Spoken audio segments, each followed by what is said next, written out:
Hi hello నమస్తే welcome to విజయ మా ఊరు ఆడియో బుక్స్ ఛానల్. నేను విజయలక్ష్మిని. ఫ్రెండ్స్, నవల స్రవంతిలో మాదిరెడ్డి సులోచన గారి వంశాంకురం నవల ధారావాహికగా వినిపిస్తున్నాను కదా. మరి ఈరోజు వంశాంకురం నవల ధారావాహిక 6వ భాగం వినిపించబోతున్నాను. మరి ఆలస్యం చేయకుండా కథలోకి వెళ్ళిపోదాం పదండి. అత్తయ్య అత్తయ్య! కోడలి అరుపులకు అత్తగారు తొందరగా వచ్చారు. ఏం తల్లి, ఇప్పుడే భరించలేని బాధ అన్నారు, ఇప్పుడే నవ్వుతున్నారు. నాకు భయంగా ఉంది. ఆమె లేచి అతని తలదిండు పైకి చేర్చింది. ఏమిట్రా నాయనా? ఆత్రంగా వచ్చి ఆమె అతని శరీరం పట్టి చూసింది. ఏం లేదమ్మా, తనూర్కెనే భయపడింది. ఏదో గుర్తుకొచ్చి నవ్వాను. తన నవ్వు ఎంత ప్రమాదం కలిగిస్తుందో తెలిసిపోయింది. ఈ విషయం తండ్రి వరకు చేరితే పిచ్చాసుపత్రి నుండి పెద్ద డాక్టర్ వస్తాడు. ఆకలిగా ఉందమ్మా. అలా చెప్పు, కడుపులో ఏం లేదు, అందుకే పైత్యం చేసింది. నువ్వు కూర్చో, నేను జావ తెస్తాను. కోడల్ని కూర్చోబెట్టి వెళ్ళిందామె. అరు, ఒక్క సిగరెట్టు? వద్దండి, అంతగా కావలిస్తే జావ తాగాక కాలుద్దురు గాని. అతను చెబుతుండగానే సరస్వతమ్మ అక్క కోడలు దిగింది. వెనక అత్తగారు పిల్లలు ఉన్నారు. అరుణ వారికి ఎదురేగి ఆహ్వానించింది. ఆమె చేతిలో ఉన్న చంటివాడిని అందుకుంది. ఆనందకు బావుండలేదా అరుణ? ముసలావిడ అడిగింది. 2 రోజుల నుండి జ్వరం అత్తయ్యా. అత్తాకోడళ్ళు ఆనందుని పరామర్శించారు. ఆప్తుల రాక సరస్వతమ్మకు ఎంతో తృప్తినిచ్చింది. అక్కగారిని కౌగిలించుకుంది. వారిద్దరిని చూస్తుంటే లక్ష్మీ సరస్వతులు సార్థక నామధేయులనిపించింది. వారి రాక వల్ల ఇంటిలో కాస్త సందడి హెచ్చింది.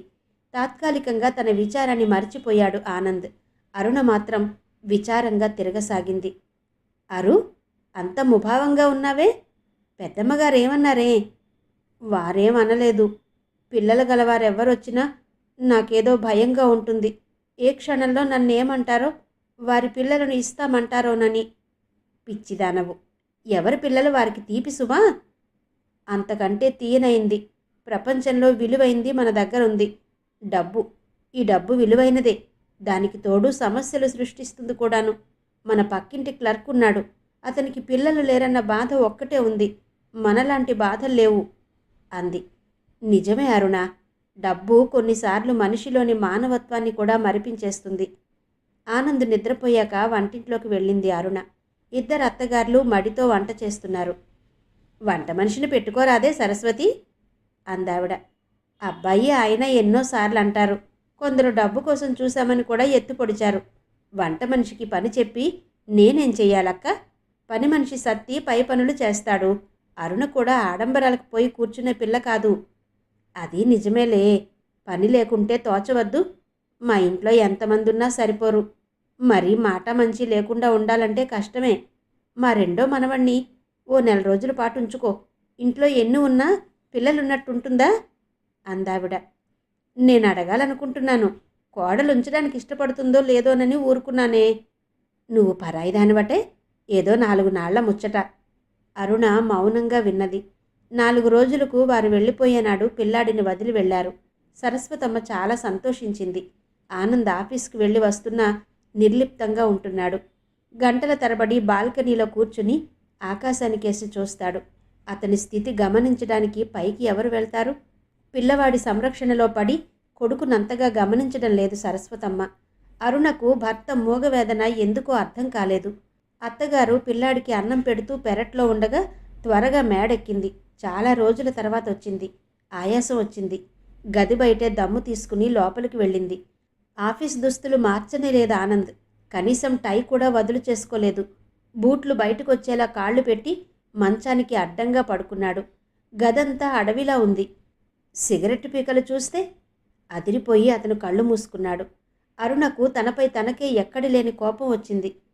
తనలాంటి వాళ్ళకి చావు తొందరగా రాదెందుకో అనుకుని గదిలో అడుగు పెట్టింది. అలికిడికి అతను కళ్ళు విప్పాడు. నువ్వా? పైకెందుకొచ్చావు? అమ్మ చూడలేదు? మీకు మీ అమ్మకి హృదయం ఉంది, మేమంతా రాళ్లం వత్తి పలికింది. అరు, ఆ మాట ఎవరన్నారు? లేచి కూర్చున్నాడు అతను. వేరే అనాలా? మీ బాధ ఏంటో చెప్పరు. మీలో మీరే ఇలా దిగులు పడితే నా ఉనికికి అర్థం లేదు. నిజంగా నేనెందుకు బ్రతికానా అనిపిస్తుంది. మీకు కావలసిన సుఖాలను అందివ్వలేకపోయినా మీ కష్టాల్లో భాగం పంచుకోలేనా?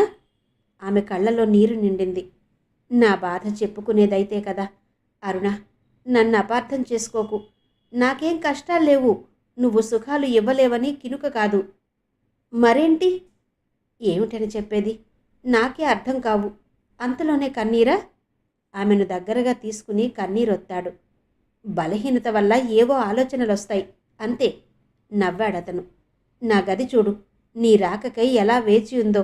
ఏది టై విప్పు? ఆమె దృష్టి మరో దిక్కుకు మరలించారని ఆ మాట అన్నాడు. ఆమె వెంటనే అతని టై విప్పింది. బూట్లు డ్రెస్సు తీసింది. గదంతా శుభ్రం చేస్తుండగా క్రింద నుండి సరస్వతమ్మ కేకలు వినిపించాయి. మీరు పిలిచానని చెప్పండి. మీరు క్రిందికి రాకపోతే నాకేదో మతిపోయినట్టు వచ్చేశాను అంది అరుణ. ఆనంద్ మెట్ల దగ్గరికి వెళ్ళాడు. అరుణ గది తుడుస్తుందమ్మా. గదంతా చెత్తగా ఉంటేనూ నేను పిలిచాను. సత్తితో బాగు చేయించవద్దా? ఈ మెట్లు అస్సలు బాగుండలేదు. సత్తికేం తెలుసమ్మా, ఇప్పుడు బాగానే ఉందిగా. ఆవిడ ఏదో గొణుక్కుంటూ వెళ్ళింది అక్కడి నుంచి. అతను తిరిగొచ్చాడు. అరు, సినిమాకి వెళ్దామా? మీరు తీసుకెళ్లాలే గాని ఎందుకు రాను? ప్రసన్నంగా చూసిందామె. నిజంగా నీ చేతిలో ఏదో మంత్రం ఉంది అరు. అడవి లాంటి గది ఎంత నీట్గా తయారైందో చూడు. బావుంది, అతిశయోక్తి. అతను లాల్చీ పైజామా వేసుకుని ఆమె వెంట క్రిందకి దిగొచ్చాడు. ఈ మధ్య అరుణ వంగి లేవడం కష్టమవుతుందని భోజనాల బల్ల కొన్నారు. అతను తండ్రిని పిలిచాడు. ఇరువురికి వడ్డించింది. వారి భోజనాలు కాగానే ఆడవారు భోజనం చేశారు. అరుణ చీర మాత్రం మార్చుకుంది.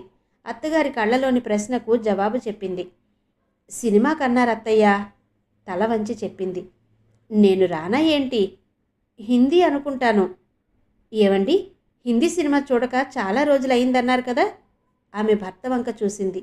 అరుణకు నవ్వు జాలి కలిగాయి. ఆమె అభిప్రాయం తనకు తెలుసు. మామగారు రక్షణ రాగా సినిమాకెళ్ళి వచ్చారు. ఉదయం లేవక మునిపే రంగారావు అన్నకుమారుడు దిగాడు వనపర్తి నుండి. అతనికి కావలసిన మర్యాదలయ్యాయి. అతనెందుకో సరస్వతమ్మను తప్పించుకు తిరుగుతూ ఆమెతో పుల్ల విరిచినట్టే మాట్లాడసాగాడు. సాయంత్రం సరస్వతమ్మ ఎవరింటికో పేరంటానికి వెళ్ళింది. మగవాళ్ళు మాట్లాడుకుంటున్నారు. పిల్లవాడిని ఆడిస్తూ కూర్చుంది అరుణ. ఏమమ్మా మరదలా, పిల్లలంటే అంత ప్రీతా? నవ్వుతూ అడిగాడతను. ఏం ప్రశ్నరా రాము, పిల్లలంటే ఇష్టం లేనిదెవరికి? రంగారావు కలగ చేసుకున్నాడు. ఇష్టముందని ఎవరిని పడితే వారినే తెచ్చుకుంటారా బాబాయ్? మన వంశీకులంతా చచ్చిపోయారా? అదేం అప్రాచ్యపు మాటరా. మన వంశీకులు చచ్చిపోయారని ఎవరన్నారు? వేరే అనాలా? ఎవరినో వల్లకాట్లో రామయ్యను తెచ్చి పెంచుకోవడమేంటి?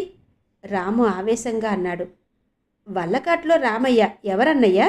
అసలు మేము ఎవరిని పెంచుకోందే అన్నాడు ఆనంద్. ఈ పిల్లాడెవర్రా?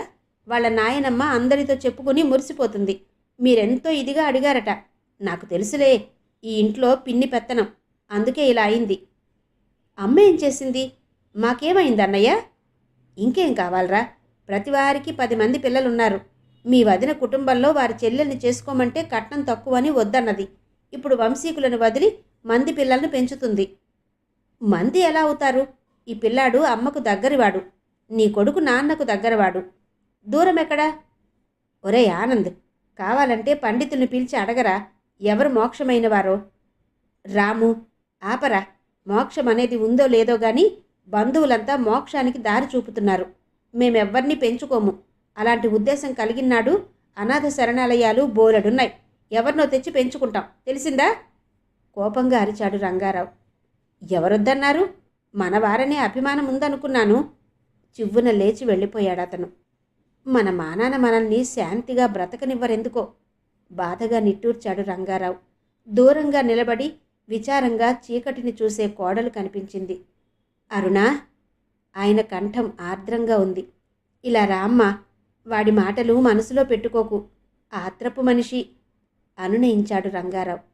అతనెవరో బంధువుల వద్ద ఉండి తన చేతి సంచి తెప్పించుకున్నాడు. అతనన్న మాటలు సరస్వతమ్మకు చెప్పలేదు. అప్పుడప్పుడే కాస్త కుదుటపడే ఆనంద్ మనసు మళ్ళీ అల్లకల్లోలంగా అయింది. అమ్మా, ఓ వారం రోజులు ఎటన్నా తిరిగి రావాలనుంది. కాశ్మీర్ చూసొస్తాను. వెళ్ళి రానాయనా. ఇంకో 2 నెలలు పోయాకైతే అరుణ కూడా వచ్చేది. పోనీలే, మరోసారి ఇద్దరూ వెళ్దురుగాని. భార్యను తీసుకెళ్తానని కొడుకు ఎక్కడ అంటాడోనని ఆమె ముందే బంధం వేసింది. అతను ఒంటిగానే ప్రయాణమై వెళ్ళిపోయాడు. అరుణకేం తోచక తోటలో మొక్కలకు పాదులు చేస్తూ కూర్చుంది. ట్యాక్సీ ఆగింది. అందులో నుండి మారుటి అక్క వనజ దిగింది. ఆనందంగా ఎదురేగింది. ఆపరేషన్ తర్వాత రావడమే పడలేదు. ఇప్పుడెలా ఉందే? ప్రేమగా బుగ్గలు పుణికిందామె. అసలు నొప్పి పూర్తిగా తగ్గిందక్క. డాక్టర్ చెప్పాడు కదా అని జాగ్రత్తలు తీసుకుంటున్నాను. బాచి పాప చిన్న ఏరి వాళ్ళు అమ్మ దగ్గరున్నారు. అందరం రావాలనుకున్నాం. నాన్నగారి స్నేహితులెవరో వచ్చారు. నేను చూసి వెళ్దామని వచ్చాను. మా ఇంటికి వెళితే తీరికేది? ఇరువురు ఇంట్లోకొచ్చారు. వనజ, రామ్మా, అంతా కులాసయేనా? సరస్వతమ్మ ఆప్యాయంగా పలకరించింది. కబుర్లు చెప్పుకుంటుండగా వనజ అడిగింది. ఆనంద్ త్వరగా ఆఫీస్కి వెళ్ళినట్టున్నాడే. వారు కాశ్మీర్ వెళ్ళారక్కయ్య. వదినా పిల్లలు బాగున్నారా? వారికేమే, అంతా బాగున్నారు.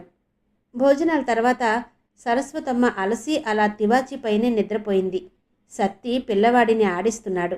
రంగారావు బయటకు వెళ్ళాడు. వనజ, అరుణ పడుకుని మాటల్లోకి దిగారు. అప్పుడే ఏం ముంచుకుపోయిందని ఆ పిల్లాడిని పెంచుకుంటున్నారే? పెంచుకుంటామని ఎవరన్నారక్క? అత్తయ్య సరదా కుంచుకుంది. మీ పెద్దత్తగారు బంధువులందరితో పెంచుకుంటున్నారనే చెబుతుంది. శ్రావణంలో దత్తత చేసుకుంటారట. నేను వినలేదు. మరి అత్తయ్య అన్నారో ఏమో. అంటే పట్టనట్టు అత్తయ్య అన్నారో ఏమో అంటావేమే? నీ ఇల్లు నీ మాట చెల్లదా? మాట మాత్రమైనా నిన్ను అడగొద్దా? అంత ధైర్యమేది? ఒకందుకు సంతోషించాలక్క. నా దురదృష్టాన్ని వారికి అంటగట్టానని దూషించరు. బావుందే వరస. అలా అని వారు చెప్పినట్టల్లా వింటావా? అంతగా పెంచుకోవాలనుకుంటే నీకు దగ్గర వారిని తీసుకో. దగ్గరి వారో దూరం వారో ఎవరు మాత్రం ఏం చేస్తారక్కయ్య? అదో తృప్తి తప్ప. ఆ తృప్తి అయినా ఉండొద్దా? నీ రక్తం కలిసిన వారినైతే కొట్టొచ్చు, తిట్టొచ్చు. ఎవరో మంది పిల్లలను అనే అధికారం ఉంటుందా? అంత దూరం నేను ఆలోచించలేదక్కయ్య. ఆ ప్రసక్తి దేనికి? రోజు ఇంటికి వచ్చిన ప్రతివారు అదే మాట. ఏదో సానుభూతి చూపుతారు. భరించలేకపోతున్నాను. మరేదైనా చెప్పు వింటాను అంది అరుణ. అంత విసుగు దేనికి? అత్త ఎంతైనా పరాయిది. నీ క్షేమం కోరి చెబుతున్నాను. ఆలోచించు అంది వనజ. అత్త పరాయిదా? పొరపడుతున్నావక్క. మరొకరైతే అజాగ్రత్తగా ఉంచి చావని తను పీడ వదులుతుంది, కొడుక్కి మరో వివాహం చేస్తామని సంతోషించేవారు. అత్తయ్య అమృతమూర్తి. కలలో కూడా నన్ను అజాగ్రత్త చెయ్యదు, నిందించదు. వెర్రిదానా, అదంతా ప్రణాళికలేవే. తన పనులకు నీవు అడ్డు చెప్పకూడదని ఎత్తు. వారికా ఎత్తులు జిత్తులు ఏం తెలియవక్క. నిశ్చయంగా నీకేదో మందు పెట్టారే. అమ్మంటే ఏమో అనుకున్నాను. రేడియోలో పాటలొస్తాయి. ఆ సంభాషణ మార్చాలని హాల్లోకొచ్చింది అరుణ. సరస్వతమ్మ తల క్రింద చెయ్యి పెట్టుకుని పడుకుంది. ఆమె కంటి నుండి నీరు జారి కొంగులు తడుపుతుంది. ఒకరినొకరు చూసుకుని అత్తాకోడళ్ళిద్దరూ ఉలిక్కి పడ్డారు. అత్తగారు నిద్రపోయిందని అరుణ అనుకుంది. కోడలు బయటకొస్తుందని అత్తగారు ఆశించలేదు. రేడియో ఆన్ చేసి పెద్దగా తిప్పింది. అత్తయ్య, కాళ్ళు నొప్పిగా ఉన్నాయా? లేవు. కోడలికి కళ్ళు కనిపించరాదని చెయ్యి పెట్టుకుంది. అత్తయ్య, నన్ను క్షమించండి. నాకే దురుద్దేశమూ లేదు. అక్క ఏదో అన్నది అంది అరుణ. పిచ్చి తల్లి. ఆమె చెయ్యి చాపి కోడలు చెయ్యి పట్టుకుని దగ్గరకు రమ్మన్నట్టు సైగ చేసింది. అరుణ దగ్గరగా జరిగింది. నీకు నాకు దురుద్దేశం లేకపోయినా మన చుట్టూ ఉన్నవారికి ఉందమ్మా. మనకి మాత్రం శాంతి కూడా కరువు చెయ్యాలని వారి తాపత్రయం. నువ్వేం బాధపడకు. రోజు జరుగుతున్న భాగవతమేగా. అరుణా! వనజ కేక వినిపించింది. ఆ, వచ్చే. వెళ్ళమ్మా. కొంతలో కొంత పుణ్యం చేసుకున్నాము. మనలో మనకు భేదాభిప్రాయాలు లేవు. నిట్టూర్పు విడిచిందావిడ. లేచి మంచంపై పడుకోరాదత్తయ్య. ఉండనీయమ్మా. నిద్ర వస్తుందా పాడా? అరుణ అత్తగారిని వదిలి వెళ్ళిపోయింది. ఏం చేస్తున్నావే? క్రింద పడుకున్నారు అత్తయ్య. మంచం పైన పడుకోమన్నాను. మా అత్తగారి ఊరికి 10 మైళ్ళ దూరంలో ఓ సాధు ఉన్నాడే. అతన్ని చూడ్డానికి దూర దూర దేశాల నుండి వస్తారు జనం. మహత్యం కూడా ఘనంగా చెప్పుకుంటారు. అతను ఏది చెప్పినా నిజమై తీరుతుంది. నువ్వు ఆనంద్ వీలు చూసుకుని రాకూడదు? అలాగే అక్కయ్య. ఇంకా కొన్నాళ్ళు ప్రయాణాలు పనులు కూడదన్నారు డాక్టరు. కారు ఉండనే ఉంది. అలసిపోవాల్సిందే ఉంది. అరుణకు తెలుసు అక్కగారి ఆహ్వానంలోని అసలు ఉద్దేశం. అక్కడ తన పిల్లల్ని చూపి ప్రలోభ పెట్టొచ్చని. అందరికీ ఆపరేషన్ అయినాడే తెలుసు. తనకు ఇక జన్మలో బిడ్డలు కారని. తన బాధను వ్యక్తం చేయక తనలాంటి వారు కొందరు ఈ ప్రపంచంలో ఉన్నారని మనసును అదుపులో పెట్టుకుని నిబ్బరంగా తిరుగుతుంది. అది కూడా చూడలేరు బంధుజనం. అలాగే పడుకుని కళ్ళు మూసుకుని నిదుర నటించసాగింది. రెండవ రోజు తగు జాగ్రత్తలు చెప్పి వెళ్ళిపోయింది వనజ. ప్లేడర్ వెంకటరత్నం భార్యను ఆసుపత్రిలో చేర్చారు. సరస్వతమ్మ, రంగారావు సాయం వెళ్లారు. సాయంత్రం అతన్ని చూద్దామని ఆనంద్ బయలుదేరాడు. నేను వస్తానండి, విసుగ్గా ఉంది. అరుణ ప్రయాణమే పిల్లవాడికి దుస్తులేసింది. వాడినెక్కడి కరుణ, రోగిష్టి వారుండే చోటు సత్తి దగ్గర ఉంటాడులే. వారిద్దరే ఇంట్లో దేనికి, కారులో కూర్చుంటారు. కారు ఆసుపత్రి కాంపౌండ్లోనేగా పార్క్ చేయాల్సింది. పసిబిడ్డలకు త్వరగా అంటువ్యాధులు సోకుతాయి. అరుణ పిల్లవాడికి బిస్కెట్లు, చాక్లెట్లు పెట్టి సత్తికి జాగ్రత్తలు చెప్పి బయలుదేరింది. పిల్లవాడిని వదిలొచ్చారు. తొందరగా వెళ్ళమని సరస్వతమ్మ వెంటనే పంపించి వేసింది. దంపతులు ఇల్లు చేరేసరికి సత్తి బిక్కముఖం వేసుకుని నిల్చున్నాడు. బాబేడ్రా? ఆత్రంగా అడిగింది అరుణ. మీరటు వెళ్ళగానే బాబు వాళ్ళ నాన్న వచ్చారమ్మా. మీరంతా ఏరని అడిగారు. బయటకు వెళ్ళారని చెప్పాను. చాలా కోపం వచ్చింది. ఏవేమో అన్నారు. బాబును తీసుకెళ్తున్నాను, ఆ మాట మీ వారితో చెప్పు అనేసి వెళ్ళాడమ్మా. బావగారు వచ్చారటండి. వింటున్నాను. ఆనంద్ బొమ్మలు ముడుచుకున్నాయి. సిగరెట్ వెలిగించాడు. ఇంకా బండికి టైం ఉంది. బస్టాండ్లో చూసి వెళ్దామండి. పద. ఇరువురు బస్టాండ్ అంతా గాలించారు. తర్వాత స్టేషన్కి వెళ్లారు. స్టేషన్ అంతా కలియ చూశారు. అతని జాడ ఎక్కడా కనిపించలేదు. రెస్టారెంట్లో కనిపించాడు అతను. భార్యాభర్తలు వెళ్లారు. ఏంటన్నయ్యా అంత తొందర? మేం వచ్చే వరకు ఉండలేకపోయావా? ఉండి ఏం చెయ్యాలి? మీ అసలు స్వరూపాలు చూశాను. ఏం చూశారే? ఆనంద్ కోపంగా అడిగాడు. అది చెప్పాలా? మీకు బిడ్డలంటే ప్రీతి లేదు. అందుకే భగవంతుడు చిన్నచూపు చూశాడు. అటు ముసలి జంట, ఇటు వయస్సు జంట షికార్లకు బయలుదేరి మా పిల్లాన్ని వదిలివేస్తారా? ఏమన్నావు? కోపంగా లేచాడు ఆనంద్. అతని చెయ్యి పట్టుకుని ఆపింది అరుణ. ఉన్నమాటంటే అంత ఉలుకు దేనికి? నీ బిడ్డడే అయితే అలా పనివాడిని వదులుతావా? ఎప్పుడూ వదల్లేదండి. ఈరోజు ఆసుపత్రికి వెళ్ళామని వదిలాము. అక్కడ రోగాలు రొస్టు. అరుణ నచ్చజెప్పబోయింది. మీ ఇంట్లో ఏం తక్కువ ఉన్నాయి రోగాలు రొప్పులు? చాలించండి సమర్థింపులు, రామారావు అన్నాడు. వారికి బంధు ప్రేమ అభిమానం లేవోయ్. నీ బిడ్డడని అలా సరదాకు తీసుకున్నారు. దత్తత కావాలంటే అనాథ శరణాలయం నుండి తెచ్చుకుంటారట. అనాథలను ఏం చేసినా అడిగేవారు లేరు. నేను అమ్మ మాటలు విని మోసపోయాను. మీరు కాదు మోసపోయింది, అమ్మ. మా అమ్మ మీ అసలు స్వరూపాలు తెలుసుకోలేకపోయింది. అందుకే అభిమానంగా పిల్లాడి నుంచుకుంది. మరో విషయం ఏంటంటే, నిష్ఠురపడినా ఒక సత్యం తెలిసింది.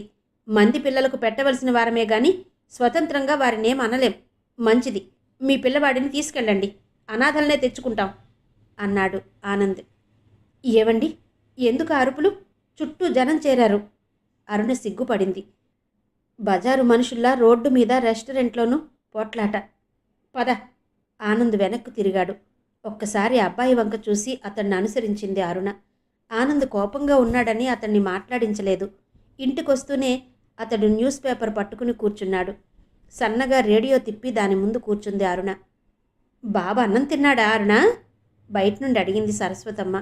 ఎన్నడూ తల్లి ముందు గట్టిగా అరవని ఆనంద్ ఆ రోజు విచక్షణ కోల్పోయాడు. బాబు బాబు ఎవరమ్మా? ఎవరి బాబమ్మా? ఊరందరూ మనవాళ్లే అనుకుంటావు. వారేమో మనం పిల్లలకు మొహం వాచి ఉన్నట్టు ప్రవర్తించి అవమానిస్తారు అన్నాడు. ఏమైందిరా? ఆశ్చర్యంగా అడిగింది. అరగంట అబ్బాయిని వంటిగా వదిలి వెళితే వాడు అరిగిపోయాడట. మీ అక్కగారి కుమారుడొచ్చి చెప్పకుండా పిలుచుకుపోయాడు అరిచినట్టే చెప్పాడు ఆనంద్. ఆమె కోడలు వంక చూసింది. అరుణ నెమ్మదిగా జరిగిన విషయం చెప్పింది. వాడంత మూర్ఖంగా ప్రవర్తించాడా? మన అమాయకత్వము, అసహాయతను ఆధారం చేసుకుని వారిష్టం వచ్చినట్టు ప్రవర్తిస్తారు. అమ్మా, నేను చెప్తున్నాను, ఇక నుండి ఈ పిల్లల ప్రసక్తి వద్దు. మనలాంటి వారు ప్రపంచంలో కోకొల్లలు. ఉన్నన్ని రోజులు నిశ్చింతగా తిని చచ్చే రోజు ఏ శరణాలయాలకో రాసిపోదాం. ఆమె కొడుకు మాటలకు దోషిలా తలవంచుకుని వెళ్ళింది. 4 రోజులు ఇంటిలో మౌనం రాజ్యం చేసింది. ఎవరితో ఎవరు మాట్లాడితే ప్రమాదమో అన్నట్టు ప్రవర్తించారు. ఆనంద్ ఈ మౌనాన్ని భరించలేకపోయాడు. సాయంత్రం తండ్రి రేడియో ముందు కూర్చున్నాడు. తల్లి కోసం చూశాడు. ఇంటి వెనక వైపు వరండాలో నడుం వాల్చిందామె. దగ్గరే కూర్చుని అరుణ మల్లెలు మాల కడుతుంది. సత్తి పూలు కోసి పోస్తున్నాడు. అమ్మా, తప్పు చేసిన కుర్రవాడి వల్లే తల్లి ముందుకొచ్చాడు ఆనంద్. రానాయనా, వెళ్ళి ఆమె దగ్గర కూర్చున్నాడు. కోపం వస్తే కేకలెయ్యాలి గాని మౌనంగా ఉండి నన్ను బాధించాలా? నీ మీద కోపం దేనికిరా వెర్రి తండ్రి, మనసు బాగాలేక మౌనంగా ఉన్నాను. వెంకటరత్నం మావయ్య భార్యకెలా ఉంది? అడిగాడతను. తగ్గిపోయింది. ఈ పూట ఇంటికొచ్చింది. ఆ రోజు అన్నయ్య మాటలకు నా హృదయం మండిపోతుందమ్మా, అందుకే అలా అన్నాను, క్షమించు. నాకు తెలీదట్రా, నీకు కోపం తెచ్చే మాటలే అని ఉంటాడు. అవేవి మనసులో పెట్టుకోకు.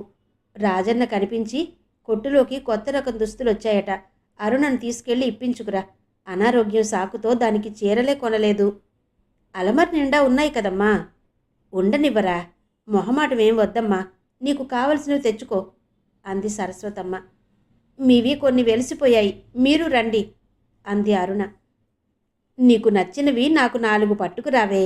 బట్టల సాకుతో వారిని పంపితే కాస్త ఒంటరిగా కబుర్లు చెప్పుకుని మనస్తాపం తీర్చుకుంటారని తలచిందామె. అరుణ తయారయ్యి భర్త వెంట బజారుకు వెళ్ళింది. భార్యాభర్తలిరువురు కొట్లోకి వెళ్ళి కావలసినవి తీసుకుని బయటకొచ్చారు. కాసేపు కృష్ణ ఒడ్డున కూర్చుందామా? ఇరువురు కృష్ణానది దగ్గరకొచ్చారు. వారి వంటి వారే చాలామంది వచ్చారక్కడికి. ఎవరి మాటల్లో వారున్నారు. ఇరువురు ఒకచోట కూర్చున్నారు. కాశ్మీర్లోని శీతలం కూడా మీ హృదయాన్ని చల్లబరచలేదులా ఉంది. భర్త వంక చూసి అడిగింది అరుణ. నా మరణంతో నా హృదయంలో లేచి కాల్చివేసే జ్వాలలు చల్లారుతాయి. మామూలు విషయాలు. ఇక పోని వరుణ. ఏం మాటలండి, నేనేదో తమాషా కంటే మరణం అంటారేంటి? ఆమె చిన్నబుచ్చుకుంది. ఆమె చెయ్యి తీసుకున్నాడతను. నేనేదో పిచ్చిగా అనేస్తాను, నువ్వు సీరియస్గా తీసుకోకు. మొన్న తెచ్చిన కొత్త పుస్తకాలు చదివావా? అడిగాడు. చదివాను. మీరేవో ఇంగ్లీషువి కూడా తెచ్చినట్టున్నారు. చదువుతావా? రేపన్నీ క్రిందకి పంపిస్తాను. 1-2 చెప్పండి, ఇంట్రెస్ట్గా ఉంటే చదువుతాను. చిన్నప్పుడు అన్నయ్య చేత అన్నీ మొదట చెప్పించుకుని తర్వాత చదివేదాన్ని. కథ చెప్పటం అంటే విసుగు అన్నాడే కానీ ఆలోచనలో పడ్డాడు. మీకు విసుగ్గా ఉంటే చెప్పొద్దులేండి. క్లుప్తంగా ఓ కథ చెప్తాను. ఆఖరు చాప్టర్లో ఓ సమస్య ఉంది, అది నువ్వు విడదీయాలి. ఆ మాటలకు నవ్వింది అరుణ. విక్రమార్కుడి కథనా? అలాంటిదే అనుకో. చెప్పండి అంది రాళ్ళు కృష్ణానదిలోకి విసురుతూ. అనగా అనగా ఒక రాజు ఉండేవాడు. నిజంగా విక్రమార్కుడి కథే చెప్తారా? ఏం కర్మ. విను, తర్వాత ప్రశ్నితూ గాని. ఆ రాజుకు ఒక కుమారుడు ఉండేవాడు. అతనికి పెంకితనం బాగా అబ్బింది. అతన్ని దారిలో పెట్టే విధానం కానక విచారిస్తున్న సమయంలో మంత్రిగారు సలహా ఇచ్చారు. ఏమని? పెళ్లి చేస్తే తిక్క కుదురుతుందనా? అడ్డు ప్రశ్నలు వెయ్యరాదు. అతన్ని ఆశ్రమాలకు పంపితే మంచిదని. రాజుగారు తన ఏకైక పుత్రుడు దూరంగా ఉండడం సహించలేకపోయినా అతని క్షేమం కోరి అతన్ని దూరంగా పంపాడు.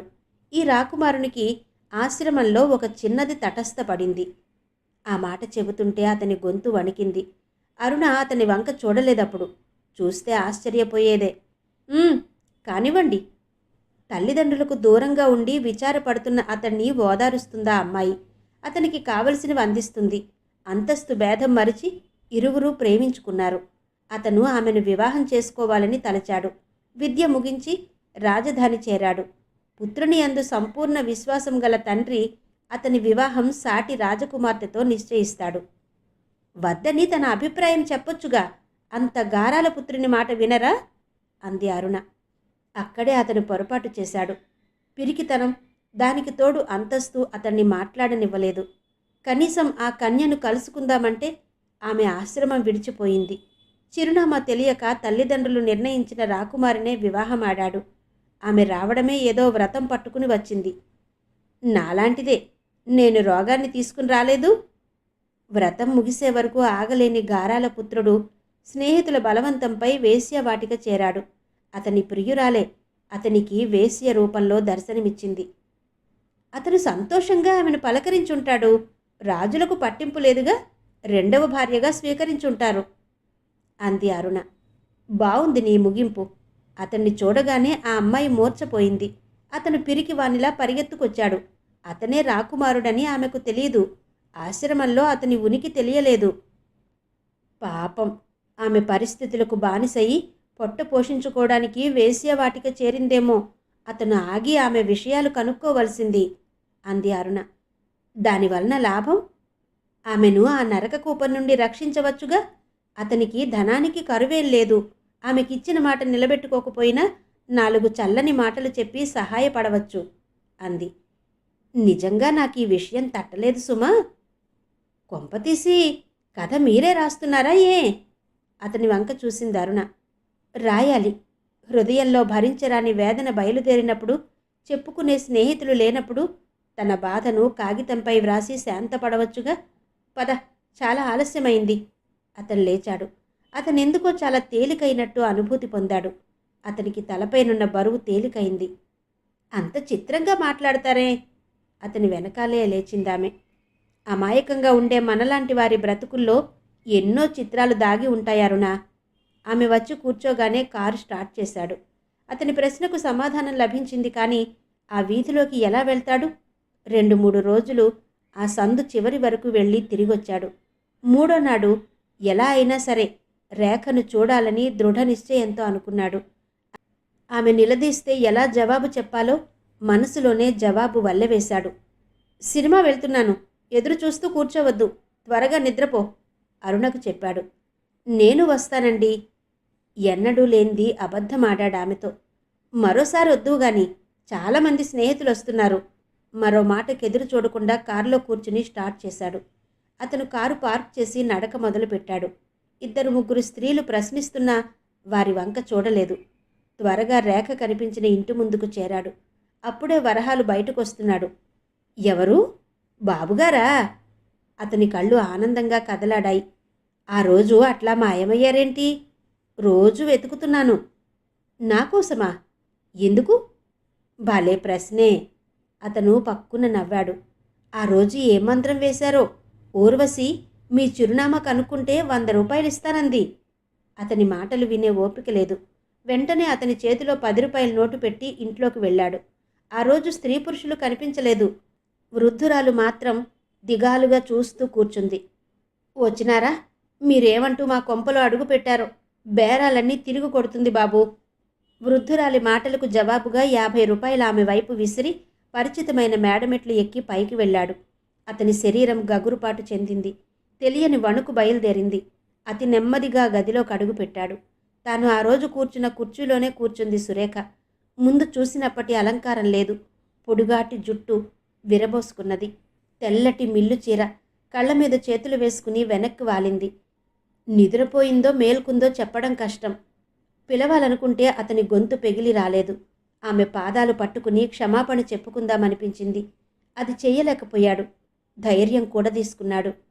రేఖ, రేఖ. ఆమె అతని ధ్యాసలో ఉన్నదేమో. వెంటనే మేల్కొంది. ఎవరు? లేచింది. జీవం లేని ఆమె ముఖంలో అతన్ని చూడగానే జీవకళ ఉట్టిపడింది. వచ్చారా? వస్తారని తెలుసు. మీరు పిరికివారే గాని కఠినాత్ములు కారని తెలుసు. ఎప్పుడో ఒకప్పుడు వస్తారని తెలుసు. ఇంత తొందరలో వస్తారని మాత్రం కాదు. రండి. ఆమె ఆహ్వానం అతనిని కదిలించి వేసింది. నన్ను అన్యాయం చేసిన నీచుడవు అని తిట్టదే, నిందించదే అనుకున్నాడు. రండి, మిమ్మల్ని బలవంతంగా కూర్చోబెట్టలేను. ఎందుకు కూర్చోబెట్టలేవు రేఖ? అంటూ వచ్చాడు. ఆమెకు దగ్గరగా వెళ్ళాడు. ఆమె దూరం జరిగింది. ఆనంద్, నన్ను ముట్టుకోవద్దు. పవిత్రమైన రేఖ కాదు, కలుషితురాలు, పతిత. నాకు తెలుసు రేఖ, నీ ఆత్మ పవిత్రమైనది. ఆమె దూరం వెళ్ళి 2 చేతుల్లో ముఖం దాచుకుంది. వద్దొద్దు, అంత మాటలనకండి. పవిత్రత పేరెత్తే అర్హత లేదు. అతను ధైర్యంగా వెళ్ళి ఆమెను 2 చేతుల్లోకి తీసుకున్నాడు. ఆమె ముఖం తన వైపు తిప్పుకున్నాడు.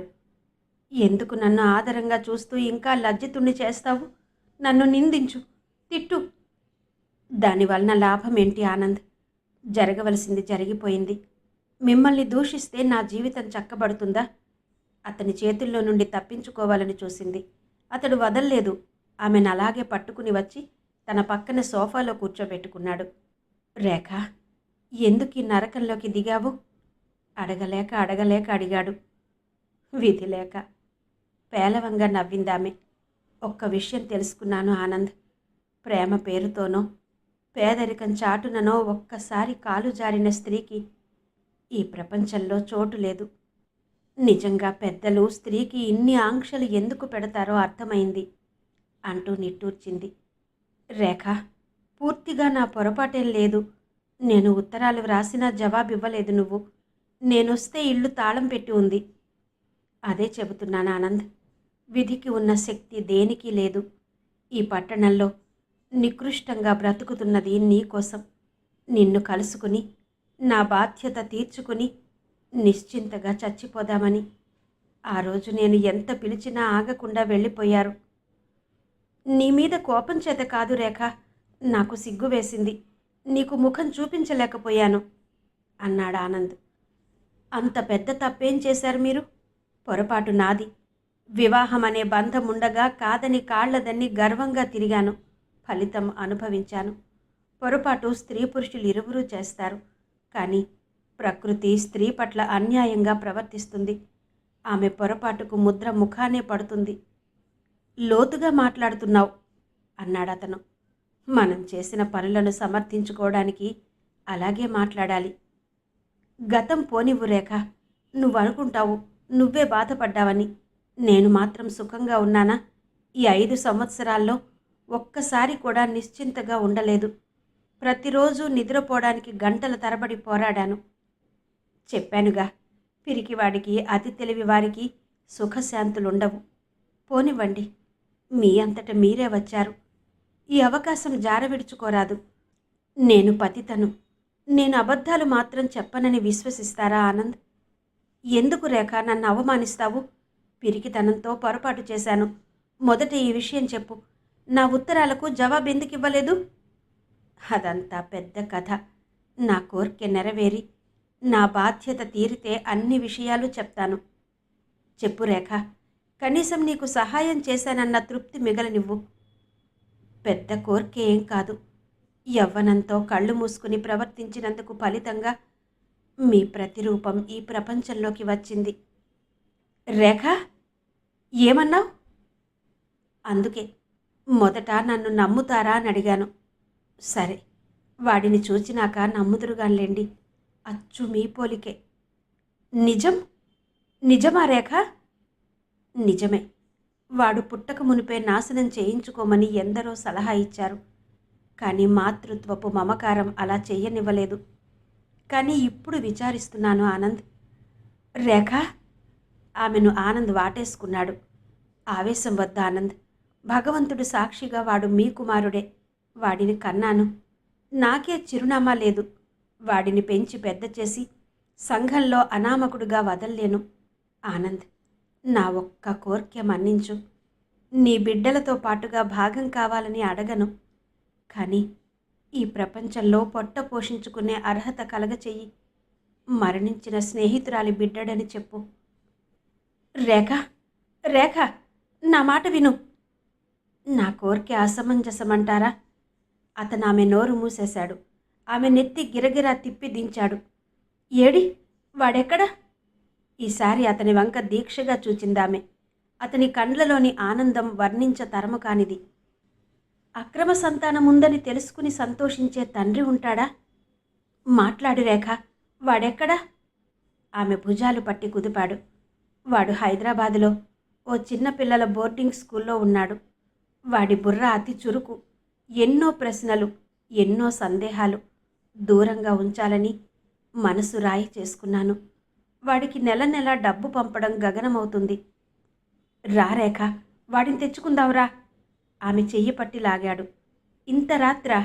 రేపు వెళ్దాము. కాదు, ఒక్క క్షణం ఆగలేను. వాడు నా కొడుకంటే ఎంతో గర్వంగా ఉంది. వాడు మా కులదీపకుడు రేఖ, కులదీపకుడు. మీకు మతిగాని పోయిందా? ఆలస్యమైతే మతిపోతుంది. అతను ఆమె చెయ్యి పట్టి ఈడ్చుకుపోయాడు. ఆ ముసలిది వీధిలో వారందరినీ లేపుతుంది. సినిమాకి తీసుకెళ్తానని చెప్పండి. ఇరువురు క్రిందికి దిగారు. సినిమాకి వెళ్ళాలి, ముక్తసరిగా అన్నాడు. రాత్రికి రాకపోవచ్చు. బయటకు వెళితే వేరే ఛార్జీలుంటాయి. అప్పుడు అతనికి ప్రపంచమంతా పచ్చగానే కనిపించింది. చేతికి వచ్చినన్ని నోట్లు ఆమె వైపు విసిరాడు. ప్రసన్నంగా అందుకుందామె. మీ ఇంట్లో వారు రాత్రికి ఇంటికి వెళ్ళకుంటే ఏమనుకుంటారు? అడిగింది రేఖ. ఓహ్! విసుగ్గా చూశాడతను. ఆమెను తీసుకుని వెళ్ళి హాల్లో ముందాగి ప్లీడర్ వెంకటరత్నం గారికి ఫోన్ చేశాడు. రాత్రికి రానని, అత్యవసరంగా వెడుతున్నాను, వచ్చాక వివరాలు చెబుతాను, థ్యాంక్స్ అని ఫోన్ పెట్టాడు. అంతవరకు తన ఆలోచనలతో సతమతమవుతున్న రేఖ ఓ నిర్ణయానికొచ్చింది. ఆనంద్, మీకు మగబిడ్డలు కలగలేదా? ఏ బిడ్డలు లేరు రేఖ. భవిష్యత్తులో కలుగుతారన్న ఆశ కూడా లేదు. తన సంసారం విషయాలు క్లుప్తంగా చెప్పాడు. నిన్నన్యాయం చేసినందుకు ఫలితం అనుభవించాను రేఖ. అలా అనకు ఆనంద్. నేనెవరికి అన్యాయం చేశాను? ఆమెకున్న స్వల్పమైన ముఖత కూడా తొలగిపోయింది ఆనంద్ పట్ల. తన కుమారునికి ఆశ్రయం లభిస్తే చాలుననుకుంటే అధికారపూర్వకమైన హక్కు కూడా లభిస్తుంది. ఆనంద్ కళ్ళలో కొడుకును చూడాలనే కాంక్షకు ఆమె మురిసిపోయింది. కారు నెమ్మదిగా సాగిపోతుంది. ఇప్పుడు చెప్పు రేఖ, నా ఉత్తరాలకు జవాబెందుకు ఇవ్వలేదు? చెప్పుకుంటే కాస్త భారం తగ్గుతుంది. మీరు వెళ్ళిపోయాక 2 రోజులు చదువుతూ గడిపాను. అప్పటికే నాకు అనుమానంగా ఉంది, నేను తల్లిని కాబోతున్నానని. 3వ రోజు ఉదయం తోచక చెట్లకు నీళ్లు పెడుతుండగా కళ్ళు తిరిగి పడిపోయాను. నా దురదృష్టం వల్ల అప్పుడే ఇంటివారి బంధువుల కారు వచ్చింది. దాంట్లో తీసుకెళ్ళి ఎగ్మోర్ ఆసుపత్రిలో చేర్చారు. వారేం చెప్పారో, బహుశా గర్భవతినని చెప్పి ఉంటారు. ఇంటివారు నా దగ్గరకు రానేలేదు. అట్నుండి అటే వెళ్ళిపోయారు. బలహీనంగా ఉన్నావంటూ వారం రోజులు ఆసుపత్రిలోనే ఉంచారు. ప్రతిరోజు ఇంటివారి రాకకై ఎదురు చూసేదానను. ఆఖరుకు ఆసుపత్రి నుండి వెళ్ళిపోమ్మన్నారు. చేతిలో రాగి కానీ లేదు. బయటకొచ్చి ట్యాక్సీ చేసుకున్నాను. మీరిచ్చిన డబ్బు ఇంట్లో ఉంది. ఇల్లు చేరి ఆశ్చర్యపోయాను. మనమున్న పోర్షన్లో కొత్తవారున్నారు. ఇంటాయన నన్ను చూస్తూనే ముఖం చిట్లించారు. నా సామాన్లన్నీ వరండాలో ఉన్నాయని చూపారు. వెళ్ళి పెట్టి తీశాను. రూపాయలు లేవు. ఏవండి, నా పెట్టెలో 25 రూపాయలుండాలి, లేవు అన్నాను. ఎవరిని అడుగుతున్నావు? పరువుమాలిని వారిని పంచన చేర్చుకుంటే దొంగతనం అంటగట్టగేం చేస్తారు? నేనేం పరువుమాలిని పని చేశానండి? నన్ను నేను మర్చిపోయి అడిగేశాను. అయ్యో, ఆ మాట చెప్పాలా తల్లి? మరో 2 నెలలు పోని, ప్రపంచమంతా ముఖాన అవమానపరుస్తే తెలుస్తుంది. నాకు కిరాయి ఇప్పించమ్మా. ట్యాక్సీ అతని అరుపులు. నా అసహాయ స్థితికి ఎక్కడ లేని దుఃఖం వచ్చింది. నా స్వంత విషయాల్లో మీ ప్రమేయం అనవసరం. వారు నెలాఖరు వరకు కిరాయి ఇచ్చారు. నోరు పెద్దగా చేసి అరిచాను. తన కిరాయి ఎగిరిపోతుందనుకున్నాడేమో. ట్యాక్సీ డ్రైవర్ నా పక్షం వహించాడు. ఆ అమ్మాయి చెడ్డదో మంచిదో మీకు అనవసరం. కిరాయి ఇచ్చినాక ఆమె సామాన్లు చెప్పపెట్టకుండా బయట పెట్టడం అన్యాయం. ఆ అమ్మాయి కోర్టుకు వెళ్తుంది. ఆమె సామాను పోయాయని రిపోర్ట్ ఇచ్చి కేసు పెడుతుంది అన్నాడు. బజారు స్త్రీలకు వత్తాసు బాగానే వస్తారు. ఇంటాయన తగ్గిపోయి మిగిలిన రోజుల కిరాయి తెచ్చి పారేశాడు. ట్యాక్సీ వాడికి డబ్బులిచ్చి పంపాను. వెంటనే నాకు ఉత్తరం ఎందుకు రాయలేదు అడిగాడు ఆనంద్. పూర్తిగా వినండి. ఇంటి వారితో తగువపడి పెద్ద పొరపాటు చేశాను. వారికి జాలి కలిగేలా ఏడ్చి కొన్నాళ్లు వారి ఆశ్రయంలోనే ఉంటే నా జీవితము మరో మలుపు తిరిగేది. ఉన్న డబ్బు కాక టేబుల్, కావాలంటే పుస్తకాలమ్మి బండెక్కుతానని ధైర్యంగా సామాన్లు బండిలో వేసుకుని అంబుజం ఇల్లు చేరాను. తమకు తోడు ఎవరూ లేరనేమో మరో మాట లేక ఆశ్రయమిచ్చింది. ఆమెకున్నది ఒకటే గది. సామానులన్నీ వరండాలో సర్దించి బట్టలు పెట్టె మాత్రం ఇంట్లో పెట్టింది. ఆ రాత్రి కలలో ఊహించని పని. వరండాలోకి దొంగలొచ్చి టేబుల్ ఎత్తుకుని పోయారు. దానిపైనున్న పుస్తకాలు, దానిలో ఉన్న మీ అడ్రస్ కాగితం అన్నీ పోయాయి.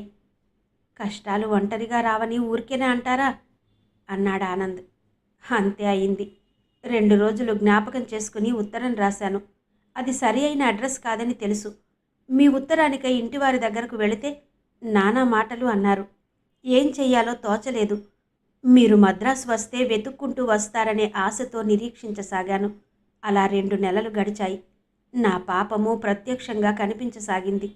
అంబుజం ఇంటికి వచ్చే ప్రతి మగవాడు నా వంక ఓరగా చూడడం మొదలుపెట్టాడు. ఆ చూపులు భరించలేకపోయేదాన్ని. ఒకరోజు మార్కెట్లో మీకు జూనియర్గా ఉండే అబ్బాయి కనిపించాడు. మీ విషయం అడిగాను. ఆనంద్ గారు నెల క్రిందటే వచ్చి తన మెమొరాండం అన్నీ తీసుకెళ్లాడు. మొన్న స్నేహితుడు వ్రాశాడు, అతని వివాహం కూడా అయిందట అని చెప్పాడు. అక్కడే నేల కూలబోయి నిలదొక్కున్నాను. కొంచెం పనుంది, అతని అడ్రస్ ఇస్తారా అడిగాను. నా దగ్గర లేదు, కనుక్కుని చెప్తాను. అతను వెళ్ళిపోయాడు. మీకు వివాహం అయిందంటే నమ్మలేకపోయాను. కానీ అతను అబద్ధం దేనికి చెప్తాడు? ఆవేదన, అలసట నన్ను కృంగతీయసాగాయి. అంబుజం పని చురుగ్గా సాగడం లేదని విసుక్కోవడం మొదలుపెట్టింది. ఏం చెయ్యాలో తోచలేదు. నిజంగా నా పిరికితనానికి నాకే కోపం వస్తుంది రేఖ. ఇప్పుడు నిన్ను క్షమాపణ అడగడం కూడా నటనే అవుతుంది. బాధగా ఆమె వంక చూసి ఒక చేత్తో సజలమైన ఆమె కళ్ళొత్తాడు. ఆ క్షణంలో నేను పిరికిదాన్నే అయ్యాను. మీ ఊరికి రావాలన్నా డబ్బులు కావాలి. ఎలా? వచ్చినా లాభమేంటి? మరణమే శరణ్యమనిపించింది. బీచ్కి వెళ్ళినట్టుగా వెళ్ళి గుట్టుగా సముద్రుడిలో దాక్కోవాలనుకున్నాను.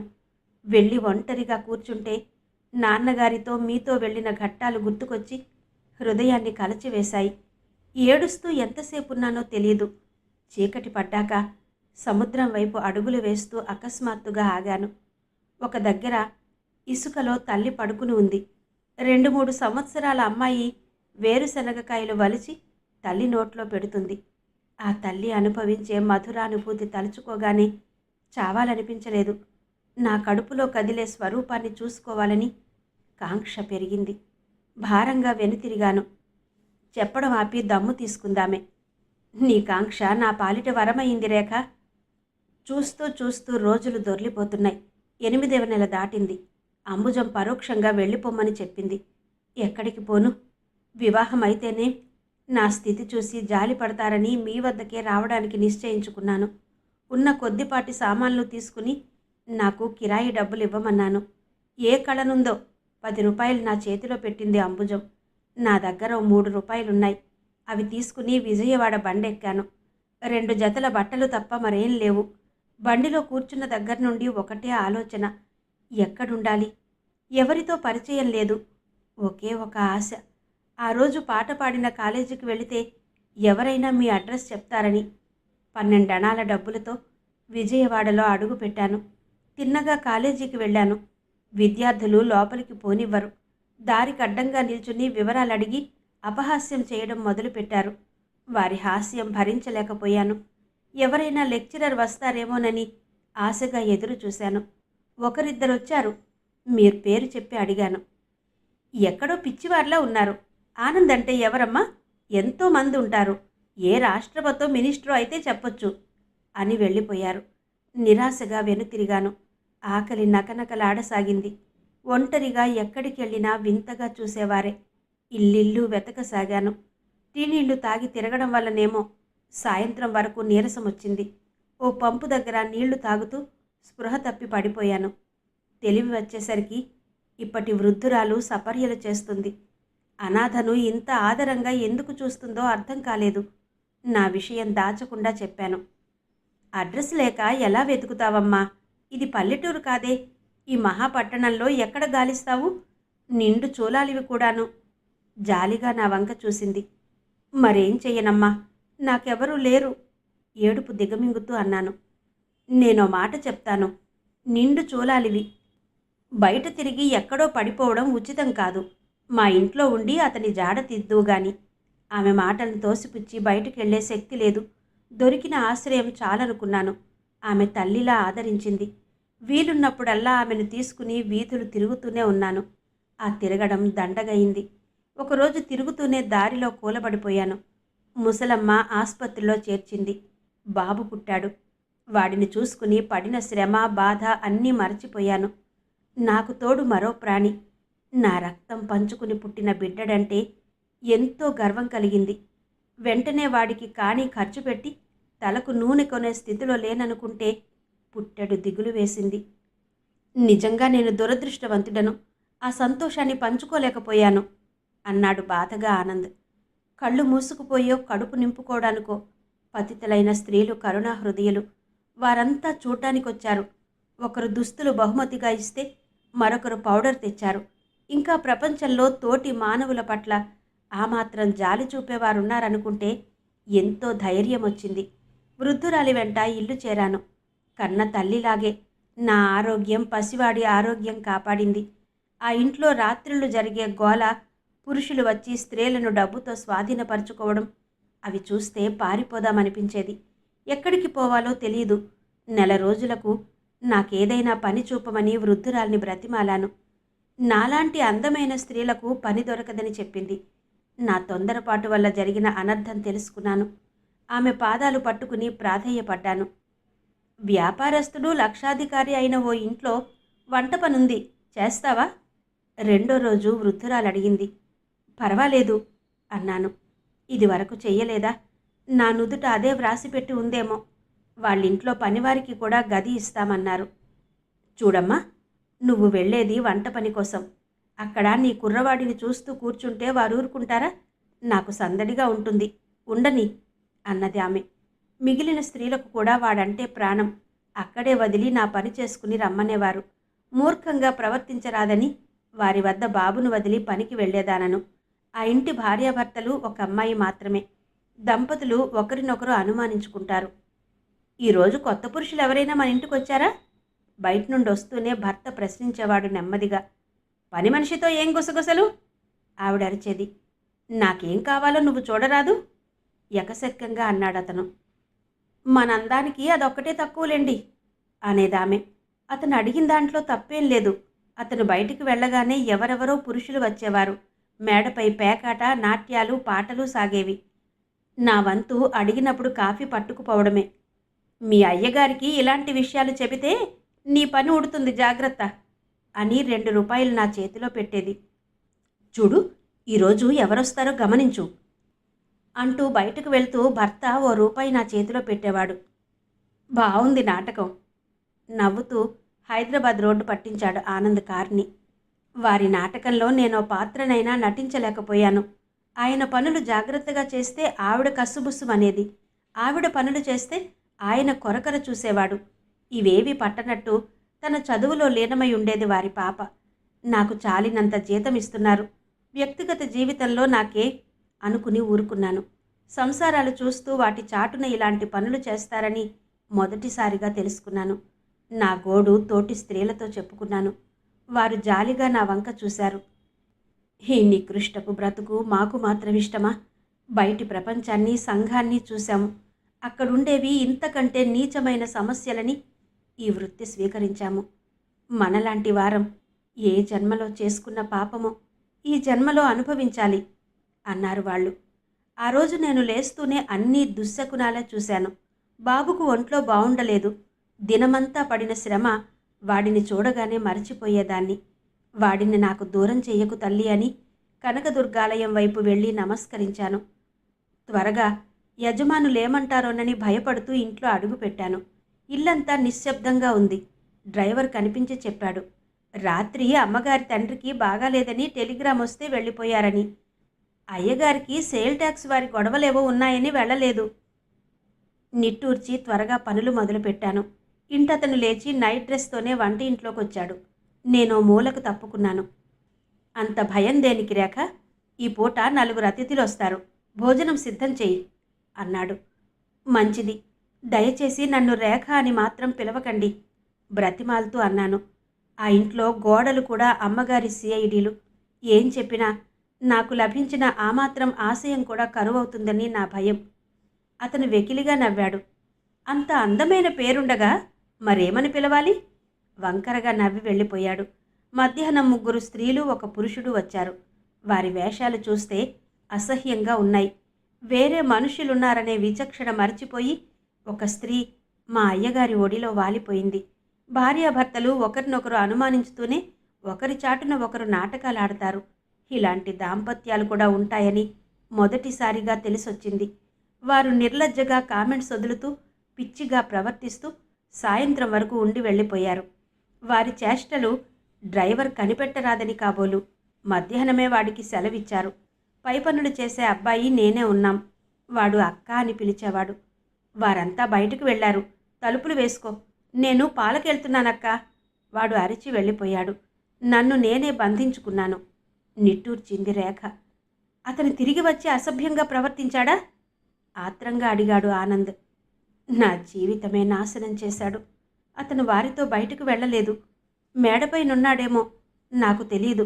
తలుపులు వేసి బల్లపై అన్నీ సర్ది పెట్టాను. కుర్రవాడు రాగానే వెళ్ళిపోదామని అనుకున్నాను. మధ్యాహ్నం రేడియోలో విన్న పాట గొనుక్కుంటూ హాల్లో కిటికీ దగ్గర నిల్చున్నాను. నా చుట్టూ అతని చేతులు ఇనుప చట్రంలా బిగుసుకున్నాయి. వదిలించుకోవాలని చేసిన ప్రయత్నము వృధా అయింది. శక్తి కొద్దీ ప్రతిఘటించాను. లాభం లేకపోయింది. అతని కామవాంఛకు బలయ్యాను. ఆమె 2 చేతులతో ముఖం కప్పుకుని బావురుమంది. ఏమని ఓదార్చాలో తెలియక కారు స్పీడ్ తగ్గించి ఒక చోట ఆపి తను సిగరెట్ వెలిగించాడు ఆనంద్. వంశాంకురం మాదిరెడ్డి సులోచన గారి నవల ధారావాహిక 6వ భాగం విన్నారు కదా. మిగిలిన కథ తరువాతి భాగాల్లో వినిపిస్తాను. అంతవరకు సెలవు. నమస్తే.